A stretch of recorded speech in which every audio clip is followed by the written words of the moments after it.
So we'll see modules in Python. So after these modules, next topic will be packages. So first let us see modules. Modules are very simple in Python. What is a module means? It is not any new construct that you don't know. All the files that you have been creating till now by writing some Python program in a file and saving it with .py extension, it is nothing but called as a module. In any programming language, you will create a source file and save it with some extension, right? If it is C language, you store it with .c extension. If it is Java, you store it with .java extension, right? So there we don't use a term called module, but we'll simply call it as a C file or Java file. So coming to Python, uh, all the .py files we call them as modules. But what you can do here is just like in Java, how you import packages uh, into your program and use the classes and methods defined in those packages. You can import modules also in Python. So what we need to do is we just need to understand that module is a Python file .py file, and simply create our modules, all the .py files.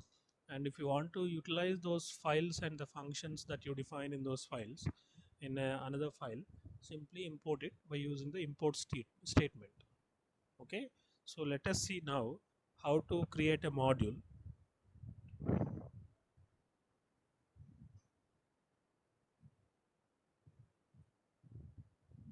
So this is a .py file, right? I saved it as my module.py. See, uh, in Python folder there is a for another folder called modules. So here I am saving all my files here.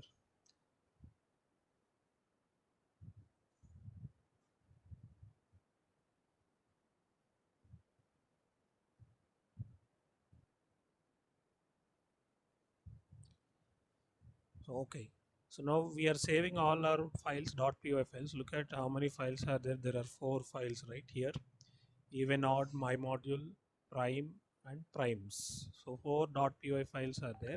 So we can treat each of these file as a module, as a separate module. So first I'm creating a module called my module. So that is the .py file. So let us see what is written in this my module.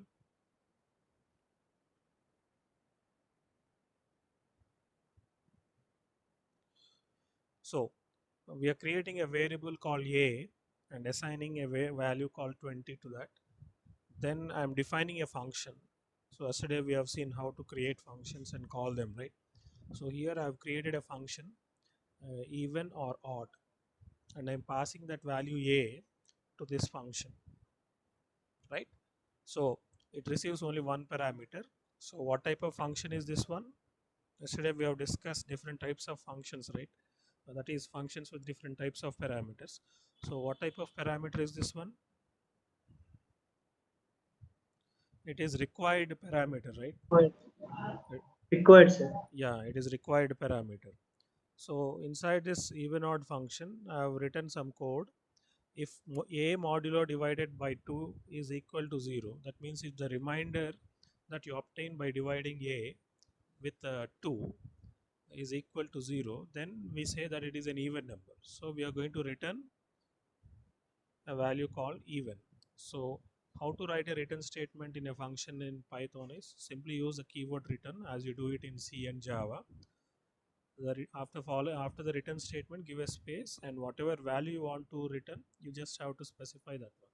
So there is no need of using any return type or anything for this function, because we don't use any keywords for data types in Python, right? So directly return whatever value you want to return, you can return. So if you are passing return, if you are returning a string value, then you have to enclose that value that you are returning within double quotes or single quotes. Or you can also alternatively return a variable which stores a string. And when you are returning this value from where you are calling that function, there must be another variable which will hold this string or any other value, right? So if a modulo divided by 2 is equal to 0, then I am returning even, a string called even. Else, that means if it is not equal to 0, if the remainder is not equal to 0, I am returning a string called odd. But am I calling the function here? I'm not calling the function here, right? So now I can use this function, or I can call this function from another module, another .py file. So if I have to do that, what I have to do there in that file is, in the .py file is, I have to simply import this module. So what is the name of the module? My module, right? So look at this. There is another file called evenodd.py. So this file name is evenodd.py. So here I'm importing the module. So how to import the module? At the beginning of your program, use a keyword import. Just like in Java, we have a keyword called import to import packages.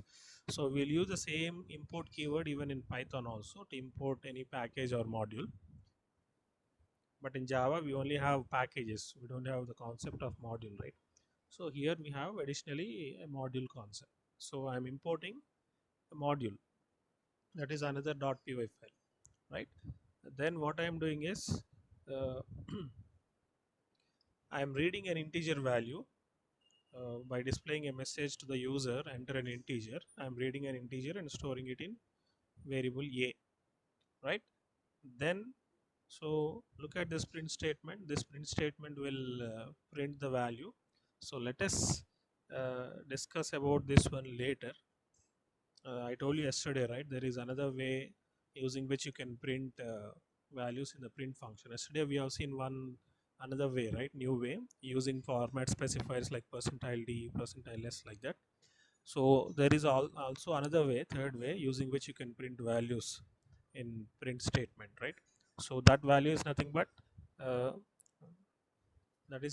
using braces here. So instead of using %d, what we'll be using is we'll be using braces. If you are printing multiple values in your print statement, you have to uh, number those values in an order, in whichever order you want to print. So the numbering must be started from 0, just like index in arrays or lists or tuple starts from 0, right? So we have to start this numbering also from 0.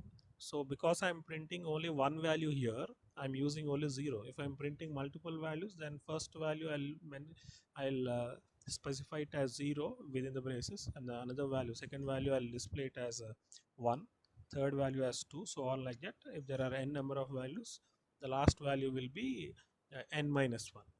Okay, so when you print this statement, this brace open and 0 and brace close, this completely, whichever I highlighted here now, this will be replaced by the value that you want to print, right? So how to specify that value? After closing the double quote, give a dot symbol here, not comma. This is a dot, and use a function called format function, predefined function called format, right? And inside that format function, parenthesis, you specify the variable whose value you want to print instead of this highlighted part, right? Just like %d is specified here, and after that we give a, without any comma or dot, we use a percentage symbol, and within the parenthesis we'll mention the variable name, right? Yesterday we have seen that. So in the same way here, instead of using format specifier, we are using a brace open and a brace close. Within that you have to specify uh, 0, 1 or so on like that. So because I'm printing only one value, and that value have to be numbered starting from 0, so I'm using 0 here. And look at format function, you have to specify a. If there are multiple values, those variable value names must be separated by a comma here. Okay, say for example, uh, I'm going to use another one like this, another value, then I have to give 1 here. Say if that is related to another variable b, then in the format function comma b must be given like this. So in that way, any number of values you want to print, you can print them. But I suggest not to use this one. When you have a simple way of printing the values, why you want to make your program complex? So let us use a simple way, but I have to tell you that there is one another alternative way to do this, right? So that's why I'm telling you, but it is not suggested. So after mentioning this format for this 0 here, I want to print a value. So to print that value, simply I'm giving a comma, and then here look at how I'm calling that function, even or odd function that we defined in my module earlier. So you have to call that function by using the module name. Even though you imported the module here, don't think that you can call it directly with its function name. You have to call it by mentioning the module name first. So what is our module name that we created? My module, right? So my module dot, what is the function name? Even or odd, right? So simply call that function by passing parameter to that function. It receives one required parameter, so I'm passing a here. So what is this going to return? This is going to return either even or odd, depending on whether the value of a is even number or odd number. It will return even or odd. So what is this print statement going to display? If I give say 10, it will display 10 is even. If I give say 15, it will display 15 is odd, right? Then after that, this print statement, simply I am printing the value of a, just like how you can call the function that is defined in a module from your current program. You can also access the value of a variable which is part of that function. So in the my module function, I have created a variable called a and assign a value 20, right? Even I can access the value of this a in that program. So how to access the value of a variable? You simply use the name of the module dot followed by a. So now this a is different from this a, right? So this is a variable which is part of our even odd dot py file, and this a is nothing but this a, same as a. When you want to access a variable which has same name as that of another variable which is in another module, uh, for accessing current variable which is present in our current program, simply directly we can access them with their name. But if you want to access a variable which is outside this program or outside this .py file, somewhere in another module or another class or something, then you need to specify the module name followed by a dot operator and a variable name. Okay, so when you execute this program, this will display the output depending on what number you give. That number is either even or odd, and then it will also print the value of a as 20, which is defined in our my module a, this value. Okay, so let us see the output of this program.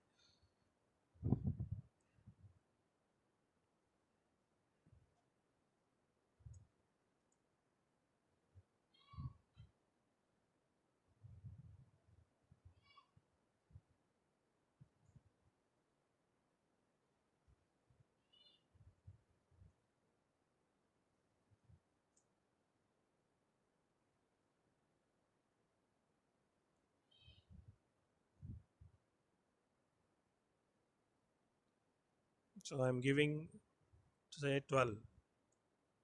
So 12 is even, and it is printing the value 20 of variable a. So which variable is that one? Whether it is part of even or .py or my module.py. It is part of my module.py. Okay. So you understood, right? What is a module?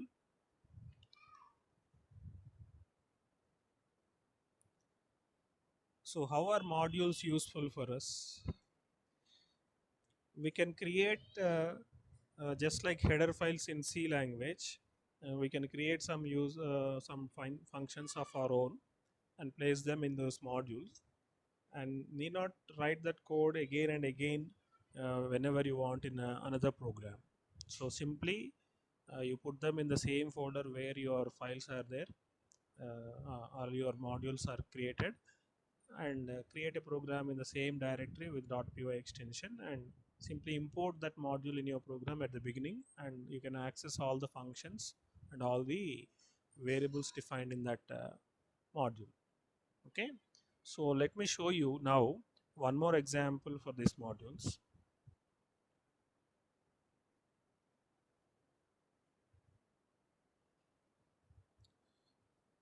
So now this is a bit larger program.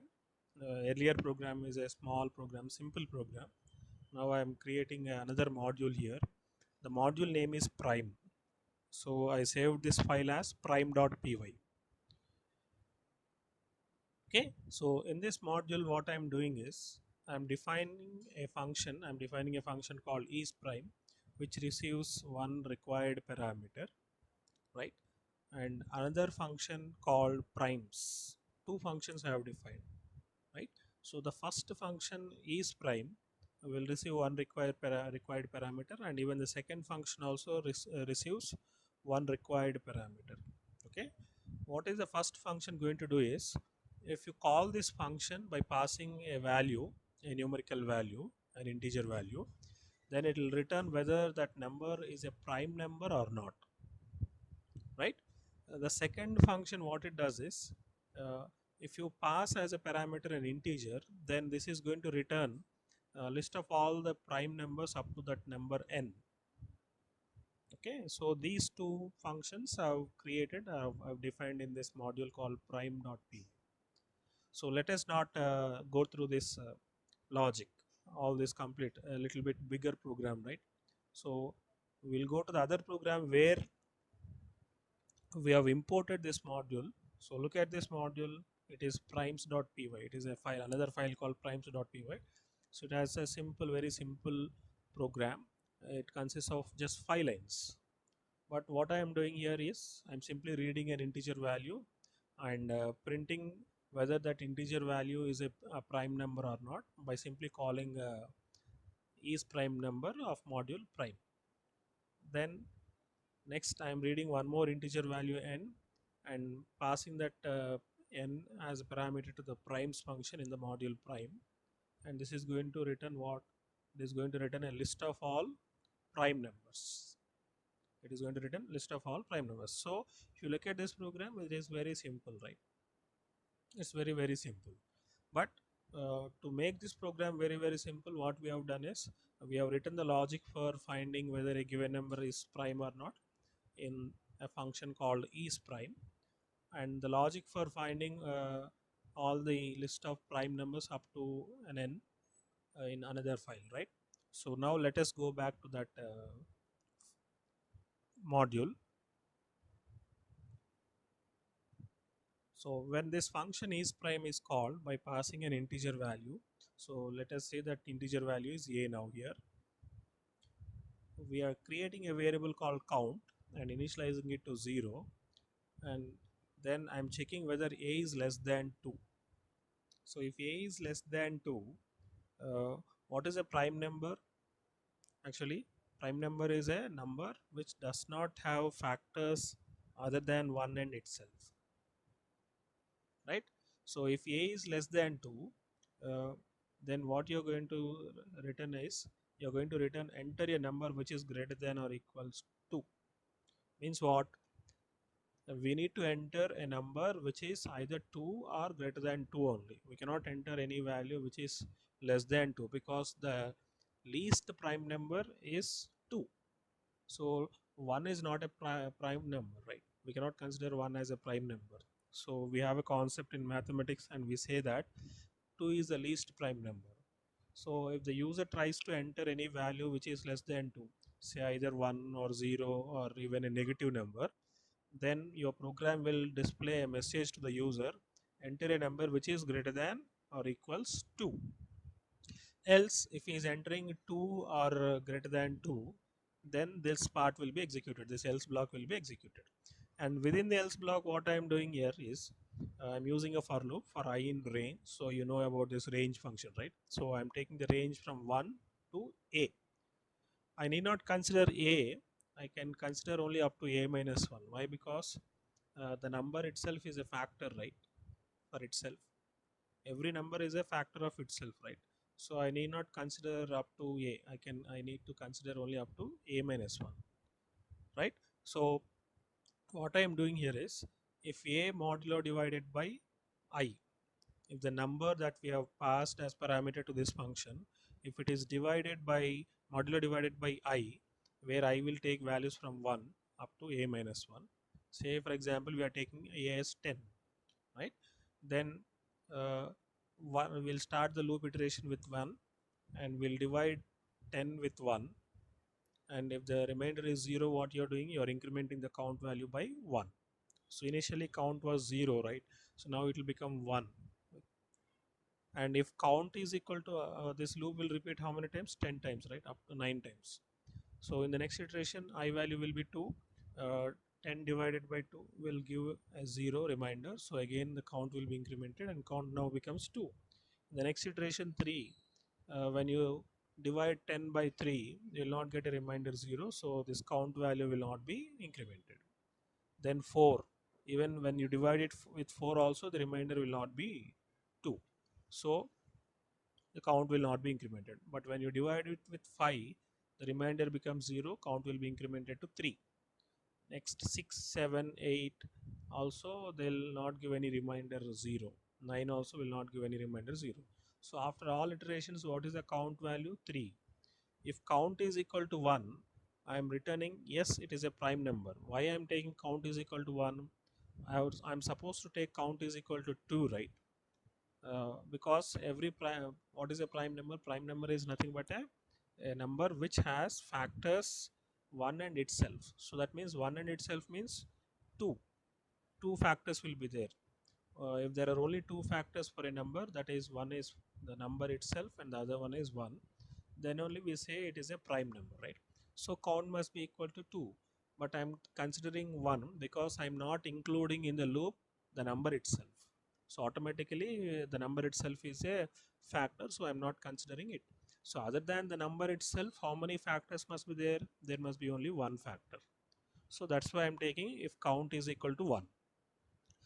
Return yes, it is a prime number, so this is going to return a string yes, it is a prime number, else it is going to return not a prime number.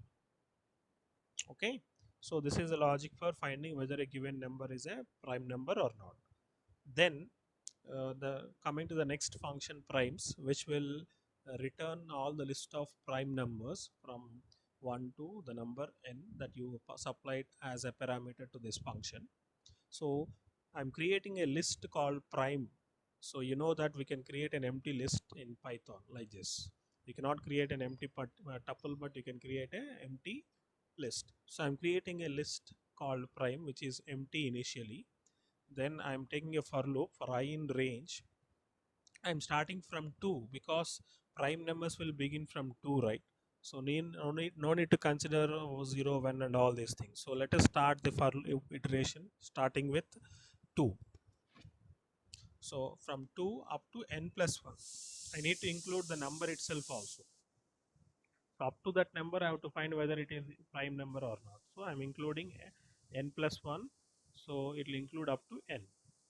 I'm taking a variable count and initializing it to 0 inside the for loop. I'm doing it because one more for loop we are using inside this for loop.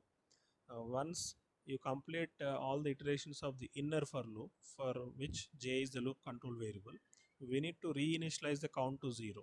So that's why I'm declaring count here inside this for loop and initializing it to 0.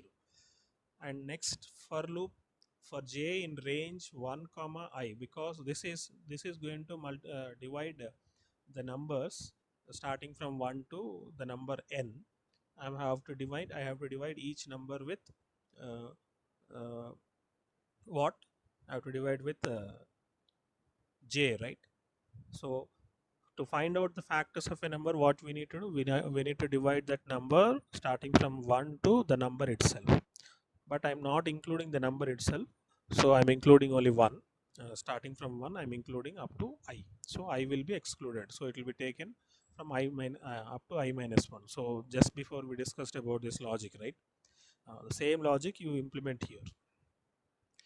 If I is modulo divided by j, what is I value in the first iteration? I value will be starting from 2. So we'll divide 2 with j starts from 1. So 2 modulo divided by 1 is 0. So the count will be incremented by 1. Then next j value will be 2, right? Say for example I'm giving uh, n value as 10. So j is again divided. J, what is j now? 2, right? So when you take 2, the I value is 2 and j value is also 2. 2 modulo divided by 2 is 0. So what is the value of I? 2. So I'm not including 2, right? So if I don't include 2, how many times this for loop will repeat? It will repeat only for one time, because I value is 2. I'm writing I here. So if I write I here, it will take up to I minus 1. So if I value is 2, I minus 1 is 2 minus 1 is 1. So the loop will iterate only one time when I value is 2. So what will be the value of count now? 1. So if the count is 1, what we need to do? We need to append this value to the list of prime numbers. So we have created already an empty list called prime here. So I'm checking whether if the count is equal to 1 or not. Then if it is equal to 1, then I'm appending by calling the append function in for list. So list name is prime dot append, and which value I have to append? The value of I, right? So the value of I, that is 2, will be appended to the list. So still we are inside the inner for loop. We are not outside the outer for loop, right? We just came out of the inner for loop and checking this condition. After all the iterations are completed inside this inner for loop, we'll come out of this inner for loop and check whether if count is equal to 1, then append that I value to the prime number. Then we'll go back to the outer for loop, and what will be the next value of I? It will be 3. Again count will be uh, initialized back to 0 now. Then j again begins from 1. So now I value will be taken up to I minus 1, that is 3 minus 1, so up to 2. So how many times this loop will repeat? 2 times. So if 3 modulo divided by 2 is equal to 0, will it be equal to 0? No. So will the count be incremented? What is the j value? Sorry, 3 modulo divided by 1, right? J value is 1. So 3 modulo divided by 1 will be 0, count will be incremented by 1. So in the next iteration, j value will become 2. 3 modulo divided by 2 will not be 0, count will be remaining same as 1. Then you'll come out of this for loop for j in range, and again the count value is 1, so you'll append now 3 to the list. Again you go back, I value becomes now 4. Then again count is initialized to 0. Now j value starts again from 1 and ends at 3. So first 4 modulo divided by j. What is j value? 1. It will be 0. So count will be incremented to 1. Then in the next iteration j value becomes 2. 4 modulo divided by 2 is 0. So count will become now again 2. So next iteration j value will be 3. 4 modulo divided by 3 will be not equal to 0. So count will not be incremented. Count will remain 2. So we'll come out of the loop now. Count is equal to 1? No. It is 2, right? So this will not be executed. So the value 4 will not be appended. So this will continue up to which value? Up to n. So all the prime numbers will be appended like this, and finally what you're doing, you're returning this list. What is prime? You're returning prime, right? What is prime? List. So where this will be returned, from where did you call this? There it will be written. So where we are calling this one? Here inside the print statement, prime dot primes, where prime is nothing but the name of the module, and primes is the function defined in that module, and n is the range of numbers from which you want to find out prime numbers. So first you import the prime module and then read an integer and store it in a, and call is prime number. Then it will display whether that value of a is a prime number or not. Then read one more integer, and inside the print statement you are calling the primes number. So this will now print the range of now prime numbers. Okay, so let us run this program and check the output.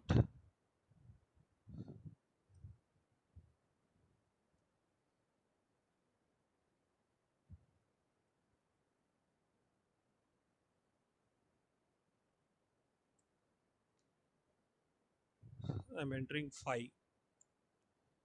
So 5 is a prime number, right?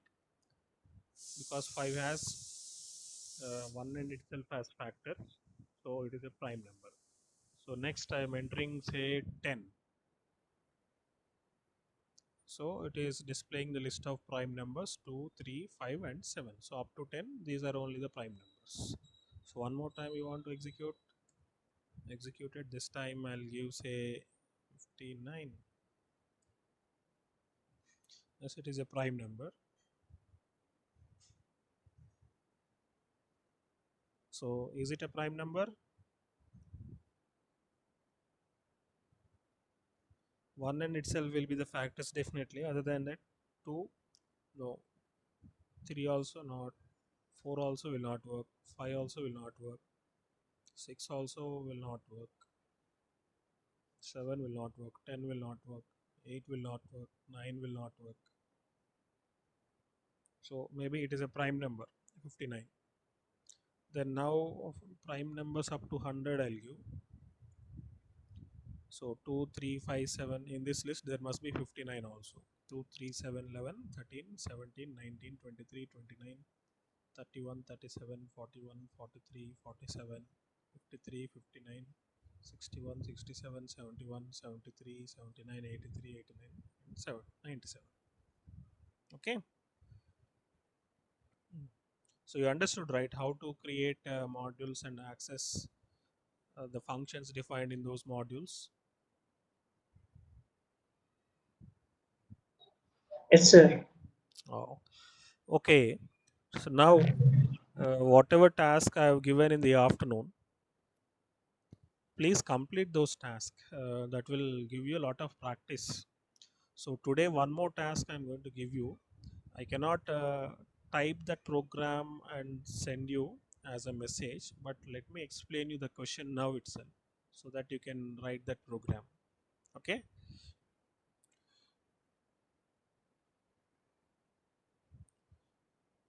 So the question is like you have written a menu driven program earlier, right?